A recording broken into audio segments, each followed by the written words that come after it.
What's up with y'all, man? We got another video. We got the Eagles making another big signing in free agency, man. Commercials news, man. Let's see this. Back at it again here on Philadelphia Eagles Now, almost through a day 4 of NFL free agency. My name is Chase Sr. So glad all of you are hanging out here with me. Coming up on the show, the Eagles made an important signing today. Could they have sneaky interest in a really solid wide receiver to sign in free agency? A Jalen Carter trade update from Adam Schefter. Jahad Campbell, another injured shoulder. Is it a concern? And former Eagle, current Niner Bryce Huff surprisingly announcing his retirement today at just 27 years old. We'll get to all of that, but a reminder, we launched our Howie Sports and Black link to some of the people who made some purchases throughout the course of the day. Another signing for the Philadelphia Eagles today on this Thursday, March 12th, day 4 of NFL free agency. And some of you might laugh and you might try to shoot this down as a non-story or at least not a big story. This is a big move for Philadelphia and it's really important. The Eagles today signing punter Braden Mann, and he got a bag from Howie Roseman. I will always say this, especially after the Eagles lost Super Bowl 57 because their special teams coverage was bad and the punter in Aaron Sipos was bad.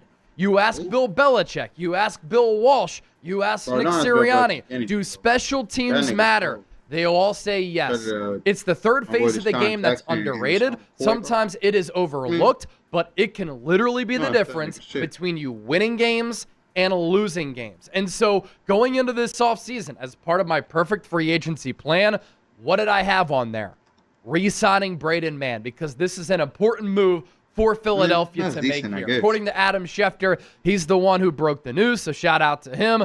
4-year, $14 million extension for Braden Mann to keep him in an Eagles uniform. He is getting $7 million in guaranteed money. Pretty sizable cash for a punter. And that makes him the 5th highest paid punter in the NFL. If he's only 14, some punters this offseason, they've gotten more than Braden Mann. And I think that Braden Mann is as good, if not better, than some of those punters. And so I do like the value, although it's $7 million in guaranteed money, which I do believe as far as guaranteed cash goes, ranks 5th or 6th. I'll tell you this too. On the kicking side of things, Brandon Aubrey, the Cowboys kicker who in his sleep can drill kicks and split the uprights from 70 yards, he's up for a new deal. It would not surprise me if he sets a record for becoming the highest paid kicker in NFL history because he's looked at as a weapon. Braden Mann, ladies and gentlemen, has been a weapon for the Eagles the last 3 years. 2023, he replaces the Aussie, Aaron Sipos. We love our Aussies here on the show. If you're watching from Australia, give me an Aussie, oi, oi, oi, down in the chat. Savaraka, another Aussie, used to be a good punter for the Eagles. Aaron Sipos was okay to start his Eagles career. He helped cost the Eagles the Super Bowl back during the 2022 season. He did. Kadarius Toney, Sky Moore, it's still just running through my brain. I can't stand it. So Mann comes in 2023 after he hadn't had a job. He punted 44 times for the Eagles. His average yards per punt, 49.8. 15 punts inside the 20.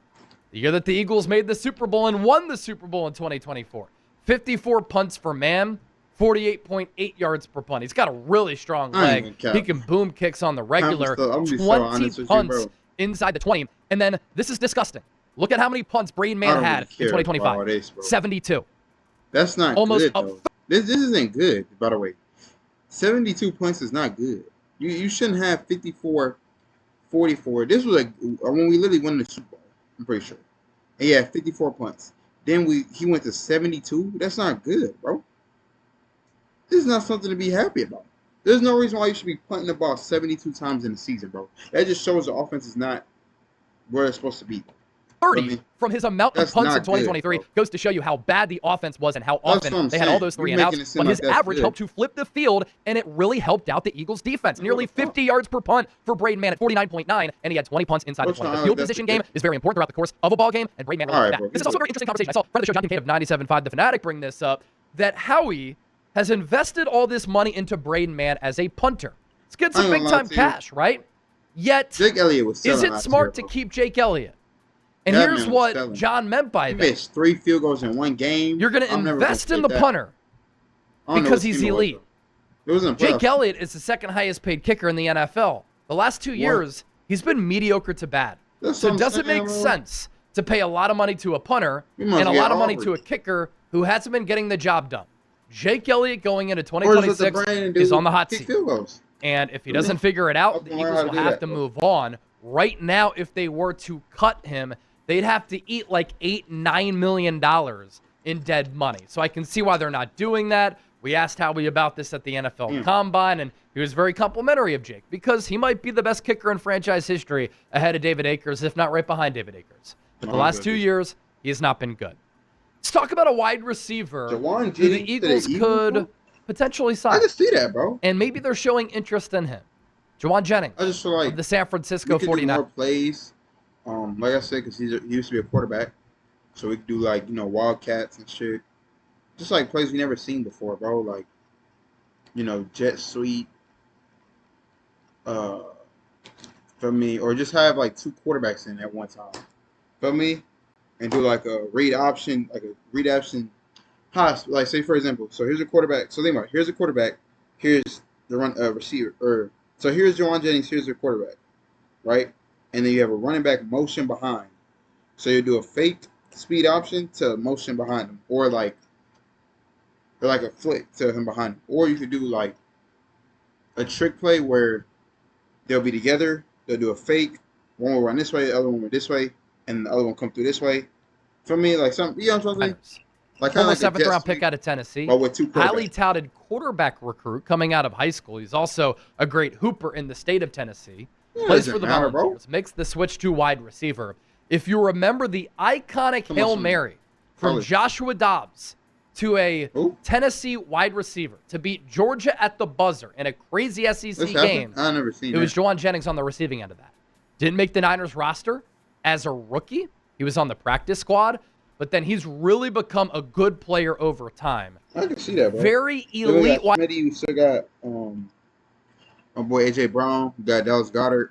Well, we might have to pick one between A.J. Brown and Dallas Goedert. But even then, I feel like we could probably have, somebody in the draft, just like that, for me. Wide receiver 3, very good. Wide receiver 2, not fast, but he's big, he's tough, he's a willing run blocker. He has come up so often on 3rd downs for the Niners and in big spots and in big games. And they already got Pearsall, they got Mike Evans, too. They got Kittle, I think he's still injured, though. They got McCaffrey, so they don't really need him, bro. He's made some huge plays.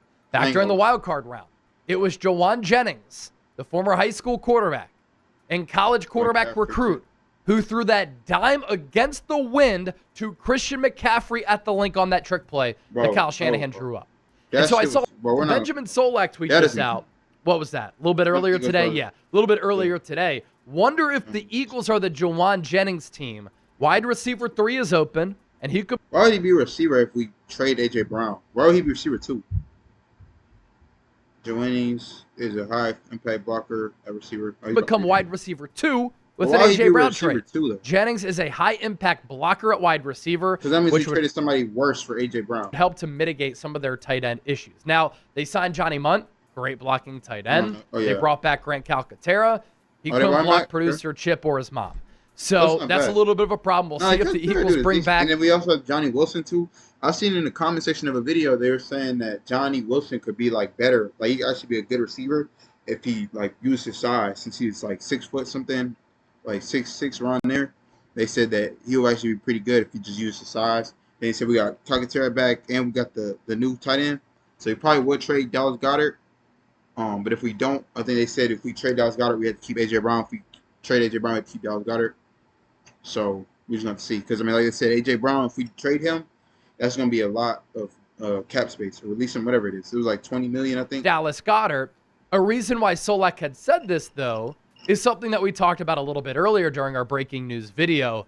And I saw a commenter who said, Chase, this isn't breaking news. Literally defines breaking news. The Eagles and left guard Landon Dickerson revised his contract to a 2-year deal worth $36 million, according to Jeremy Fowler of ESPN. He was due $39 million the next 2 years. He'll make $15.7 in 2026, but is no longer under contract for 2028. We know he's been dealing with a lot of injuries, but in restructuring that contract, revising that contract, it opens up some cap space for the Eagles. The Jordan Davis extension opened up some cap space for the Eagles. Redoing I think $24 million around that. Like, I'm not doing the damn. I'm not your math teacher, but 39 minus 15 is 24. So it's about 24 extra mil, bro. Deal for Michael Carter. If he only gets 15. Opened up some cap space for the Eagles. So Howie is working the books and he's freeing up some cash flow. Could it be directed to a Jawan Jennings? I think it's more so for a pass rusher. But Jennings would be a really interesting player for the Eagles. Very hard-nosed, very tough, great cultural fit. The opposition hates him, and I love that. Last 2 years, he has been excellent, even prior to his bigger production the last 2 seasons. In 2023, 2022, he was making big play after big play for the Niners, even 2021 included in that. He's a really, really good player, 15 touchdowns the last 2 years. He'll be 29 once this season comes around. Don't forget to hit that subscribe button, by the way. Anytime there's breaking Eagles news, anytime they make a move, anytime there's a big story, 100 in recent rolling on the show by talking about JC. Adam Schefter with this. How you doing? The Eagles have never shopped Jalen Carter. Never have shopped him. That doesn't mean they can't in the future, but they have not made him available. That's good news after some of the rumblings and the rumors that we were hearing. Is that an Eagles tattoo? That's good news after some of the rumblings and the rumors that we were hearing over the weekend into the early portion of this week. And my take on this, get the Jalen Carter contract extension done. That's obvious. Milton Williams last offseason, $26 million per year. Who's that? Jordan Davis, $26 million per year. Chris Jones, the highest paid defensive tackle in football right now, $30.75. What if you can get Jalen Carter for 28 to 30? If he goes out and plays really well in 2026 and he's an all-pro like he was in 2024, that could be a bargain. This is the Howie Roseman playbook. Get these contracts done early, take care of your own players, get ahead of market value, save money in the long run. And Jalen Carter, yesterday, for Jordan Davis's press conference, was on hand to congratulate and be there to support his former Georgia teammate and current Eagles teammate who got a bag, and a bigger bag than I was expecting. And Zach Berman tweeted this out.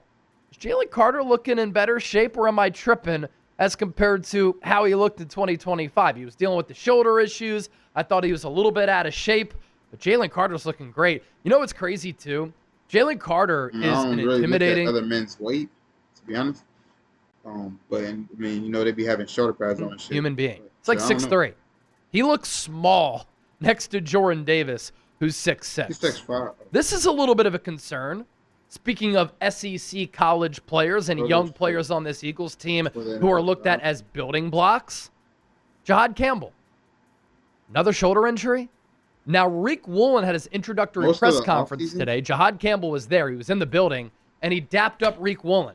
Like, we're talking a nice, crisp dap, giving him a little hug, embracing him, looked good with the shoulder operation, the mobility with the shoulder, but Jahad Campbell had another shoulder surgery before the NFL draft. Also, last year, he had a shoulder surgery. So he worked out at the NFL Combine around this time last year. Post-Combine, pre-draft, he had a labrum surgery in his shoulder.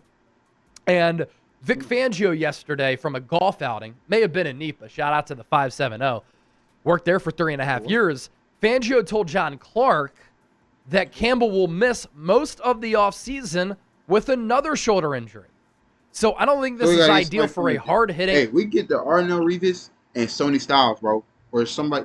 I don't know who else is linebackers, because I ranked him to like third, I think, out of all the drafts. But yeah. Physical linebacker. Some teams last draft cycle and in the draft were worried about Jahad Campbell's shoulder and how it would hold up at the NFL level. And that's why he slid to all the way to the Eagles' 31st overall pick. So I wouldn't say this is great for a hard-hitting linebacker who's got a lot of ability. 36. You got to use that shoulder to tackle a lot from that linebacker position. He's slated to have a big role with Nakobe Dean getting paid by the Las Vegas Raiders. Lastly, this came as a surprise. Former Eagles pass rusher and Super Bowl champion Bryce Huff surprisingly announcing his retirement today. And I know that he got more than $30 million in guaranteed money from the Eagles going into the 2020. That he got more than $30 million in guaranteed money from the Eagles going into the 2024 season, and it didn't work out. He got traded to the Niners, and he played pretty good football. But he's a good dude. And at 27 years old, he is stepping away from the game of football. For what? Went from being really small in high school to going to Memphis to making the Jets roster as a UDFA, had a career year with Robert Saleh that got him that big bag from Howie Roseman and the Eagles. He became the highest paid non-quarterback undrafted free agent in the history of the NFL. Really cool story. And how about what he's getting into? He announced this with the video on Instagram. He's starting his own company called Neighborstone, which he says will build safety infrastructure to help reduce fire risk from lithium-ion batteries. I don't even know what the fuck. Hey, shout out to him, bro. I don't know what the fuck that is. I'm going to be so smooth with you, but shout out to him. Said this mission will save lives. I never heard of that. Didn't work out for the Eagles, but I wish him well. Yeah, facts. And I wish that you would go on and subscribe to my brand. Nothing. So go over, check it out. Yeah, I thought he was asleep. All right, well, we got that. Hold on. See some of these little comments and shit.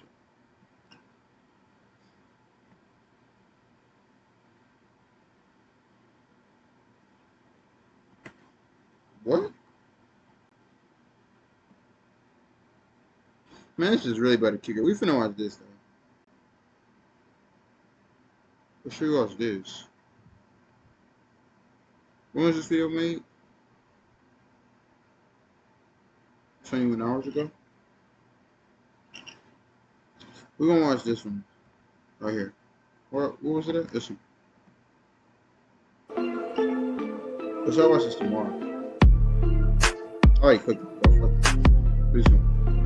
We're going to watch this, and then we're going to watch a little bit of that interview. What a week for NFL free agency. Howie Roseman doesn't stop. He doesn't sleep. Either do I. The Philadelphia Eagles making 2 more signings on this Thursday night. Let's talk about it here. You're watching Philadelphia Eagles Now by Chat Sports. My name is Chase Senior. As always, thank you so much for supporting the channel. No matter where you are, how you're tuned in, I appreciate you for making time to watch this video. And for those of you on the East Coast, it's late. Jahad Campbell injury update, talking about how the Eagles have cleared up some salary cap space. That and more on that video. Let's talk more first about Jonathan Jones, the cornerback addition for Philadelphia here this evening. This is, I would say, a pretty interesting move for the Eagles, considering where they are at the cornerback spot. You've got 2 first-team reigning All-Pros in Quinyon Mitchell and Cooper DeJean. Quinyon will stay on the outside. Cooper DeJean staying on the inside. That's where he's best suited because he's truly elite there and a difference maker. And then the Eagles, 2 days ago, signing Seahawks cornerback Reek Woolen to a 1-year deal up to $15 million. Quinyon and Woolen will be on the outside. Cooper DeJean will be on the inside. Where does Jonathan Jones factor in? Yeah, they said Jonathan Jones, and then, feel me? Went to Auburn, pre-draft process, clocked a 4.3, 340-yard dash. Damn. Could really run then, can still run pretty well now. And he, to his credit, has carved out a hell of a career as an undrafted free agent. He's been in the league since 2016 as a UDFA. So he's 32 now, going to be 33 in September. Had to have done something right for a long time to be with the Patriots for so long, right? Won 2 Super Bowls with New England, made the team as a UDFA corner in 2016, and was with the Patriots all the way through 2024, played with the Commanders this past year. Yeah. Second team All-SEC player back in I don't know, because the Commanders' defense is kind of some butt, bro. So I hope he's not 14. One of them, bro. He can play outside corner. That's where he's primarily played of late, more than 400 snaps on the outside for Washington last year. But he can play a little bit inside. He'll come up around the line of scrimmage. He'll make some plays against the run. A willing tackler, really smart player.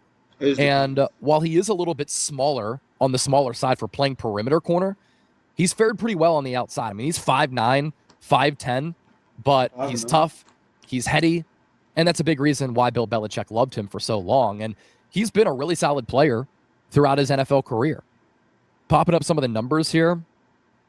Started a lot of games, 144 games in his 10-year career, 78 starts, and that included him getting his career started with New England, 16 games, 16 games, 16, 15, 16, starting some of them, and then played 6 games in 2021. After that, though, was a full-time starter for New England. 2022, 16 games, 16 starts.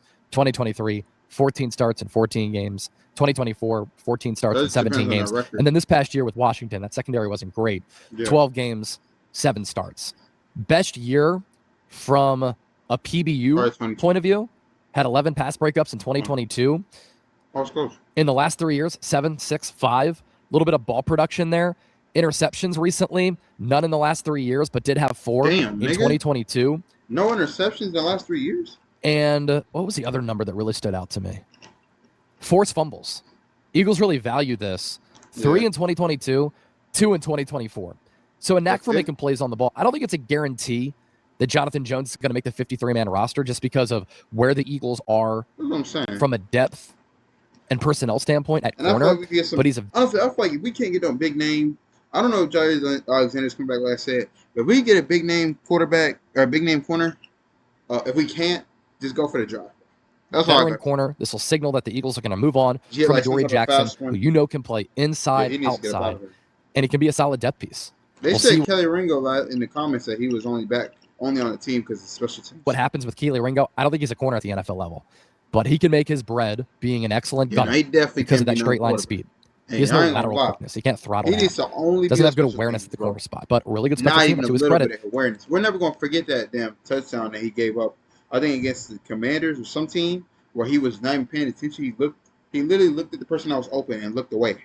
Never going to play in the NFL for 10 years doing that. That was Eagles also drafted Mac McWilliams out of Central Florida. What was that, in the 4th or 5th round last April? So they'll all be in the mix. They have Jacorian Bennett still on the team. Looks like Michael Carter is going to make the full-time transition to safety. I tweeted this out a little bit before this news broke, but kind of surprised that the Eagles didn't get more active in the safety market, looking at veterans. C.J. Gardner-Johnson to the Bills, 1 year, 6. Jaquan Brisker. Wait, C.J. Gardner-Johnson went to the Bills? They said that he was going to come back to the Eagles. 1 year, $5.5 million. Will Johnson to the Bills, 1 year, 6. Jaquan Brisker, 1 year, $5.5 million. Oh, yeah, I think really good safety. I think he played for the... So I think the Eagles are going to move forward with Andrew Makuba, Michael Carter, draft a rookie, solid safety class. Maybe they sign a player like Marcus Epps, played pretty well for the Eagles last year, knows the scheme. But Jonathan Jones to the Eagles. There's also this from a connection standpoint. Eagles have really been leaning heavily into their coaching staff connections in free agency. So Jonathan Jones played under Mike Pellegrino with New England. Mike Pellegrino was hired to coach DBs back a couple of months ago. Johnny Munt, the blocking tight end, has connections to Sean Mannion, Chris Cooper, and Sean McVay and Kevin O'Connell. I don't know. Mannion played under. Reek Wool. I don't think I know that Kevin O'Connell did. Played corner when Clint Hurt was his DC and was coached up by Roy Anderson as a DB's coach.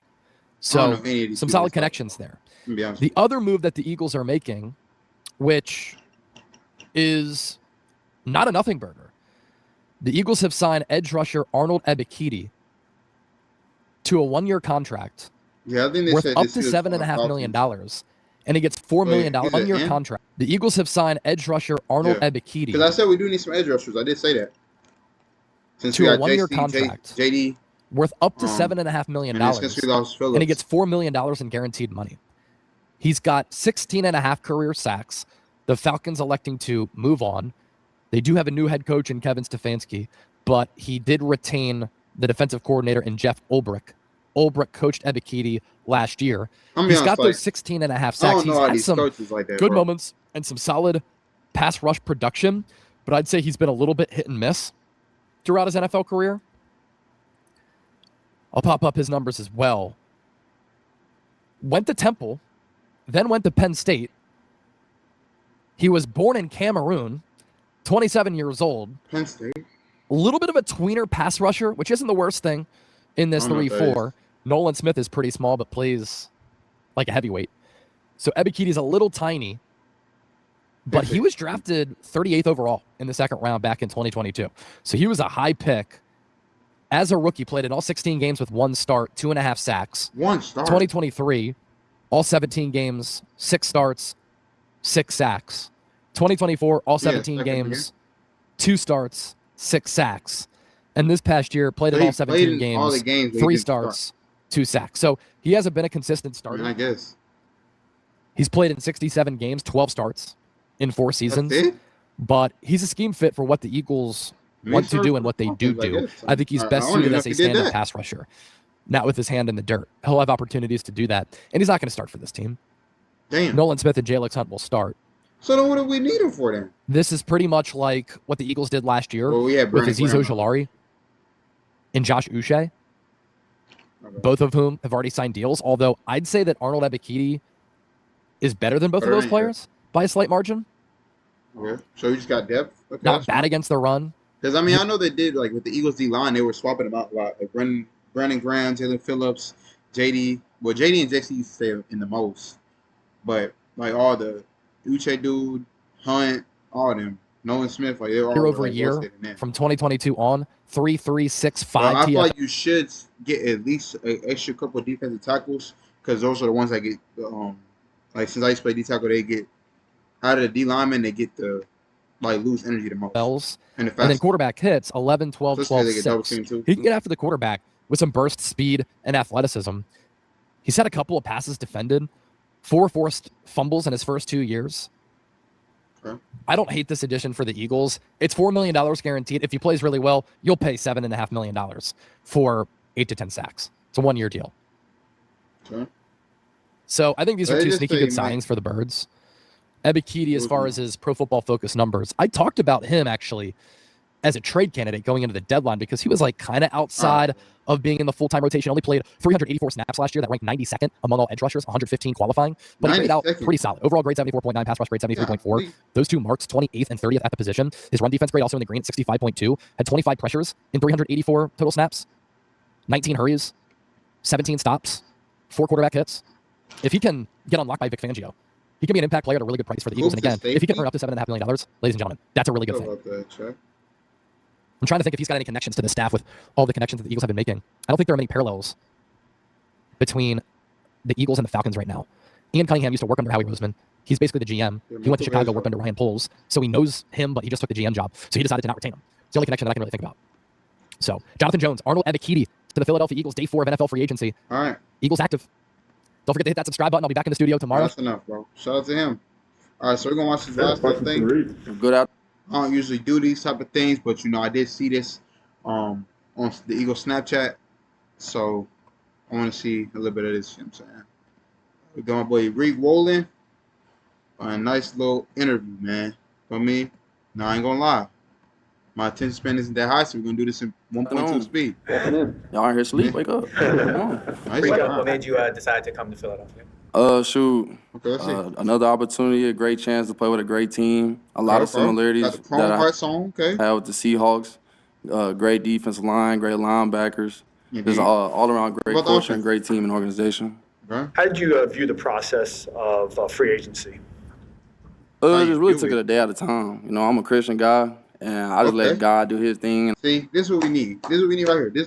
I like this, bro. This is what we need, bro. We got a nice little Christian added to the Eagles. You know what I'm saying? The Eagles did in the Super Bowl do a lot of TikTok. They did. I seen they did a TikTok. I think it's the Eagles and the Chiefs were talking about God, bro. I like to see this, man. I let my agent do his part. I feel like I did my end.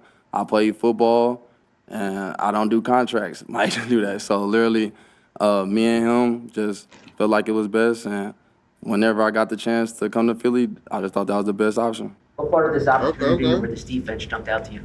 Is it what? What part of this opportunity or this defense jumped out to you? Just the players on it. I mean, you got Q, you got Coop. And with me being able to join those guys, I know that you can be able to play different types of looks. We got a good defensive and core, I felt like we really just need to guarantee safety and, like I said, another DB.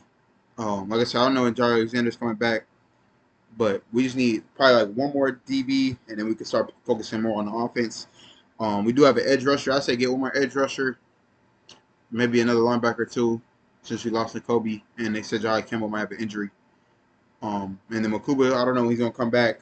But if we get Makuba back and Jai Alexander or another DB from the draft, which the same way in Seattle, we had Spoon, we had Nick, and we would be able to play different ways. So to be able to be along those guys and to play with a great front with Carter and JD and, some great linebacker play, it's going to be a lot of fun. Do you know Q or Coop at all?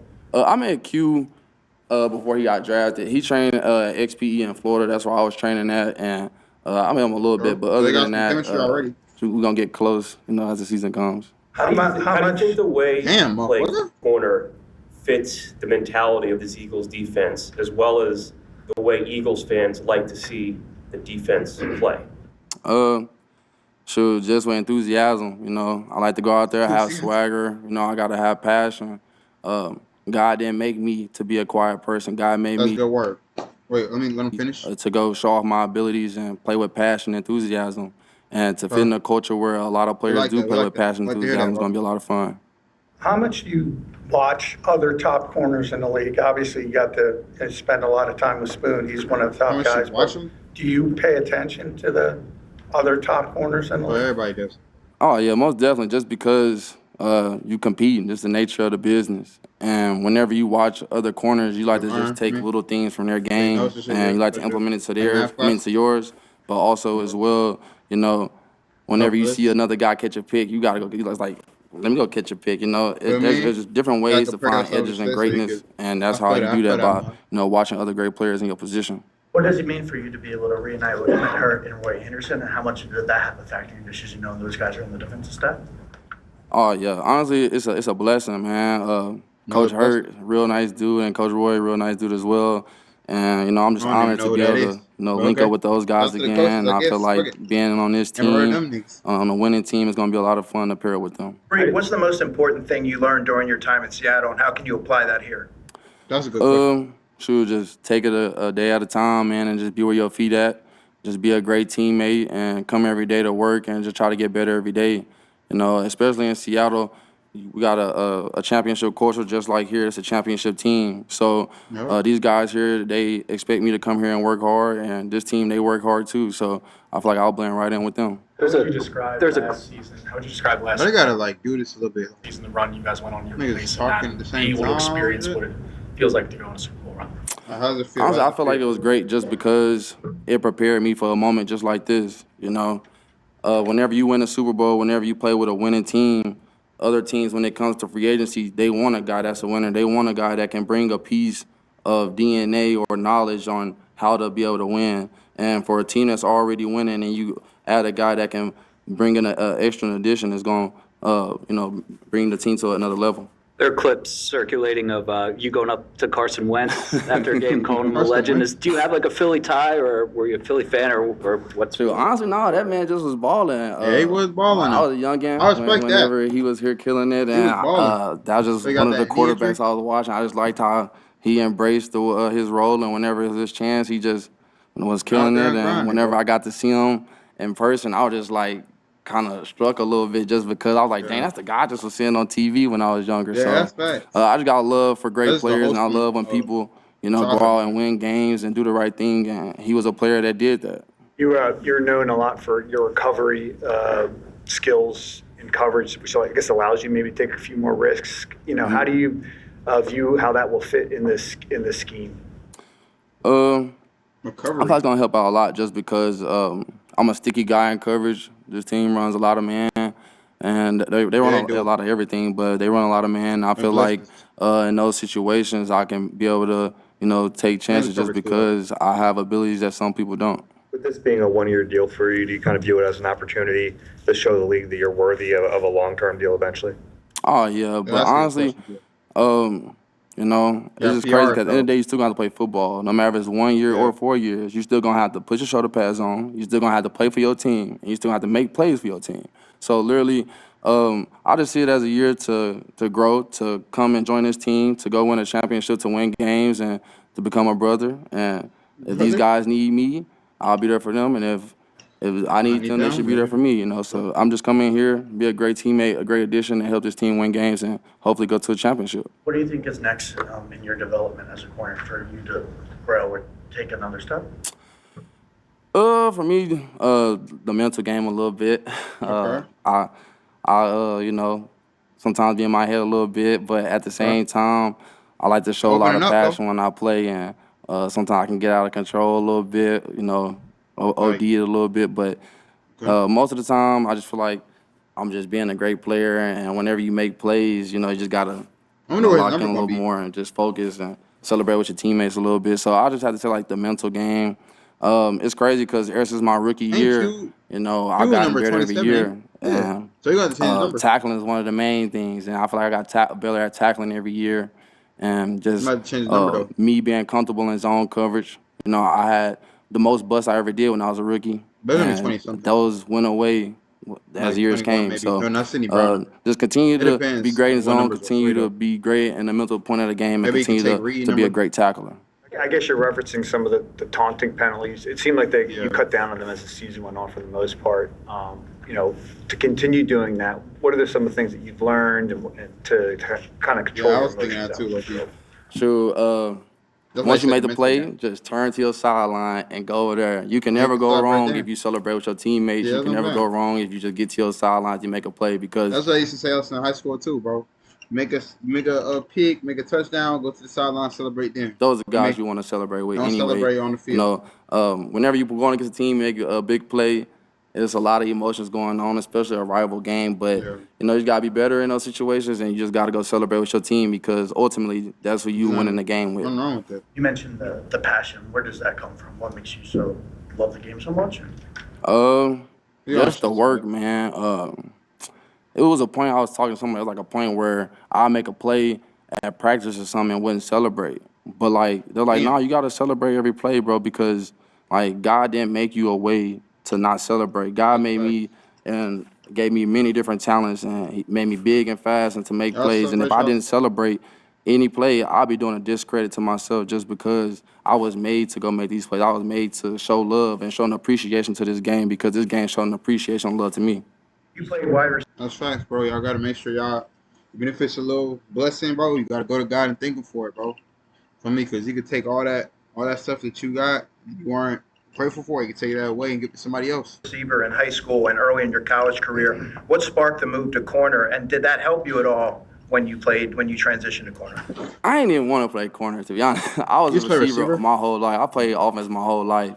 And then my coach was like, hey, you should play corner. And we got to practice, and I was like, nah.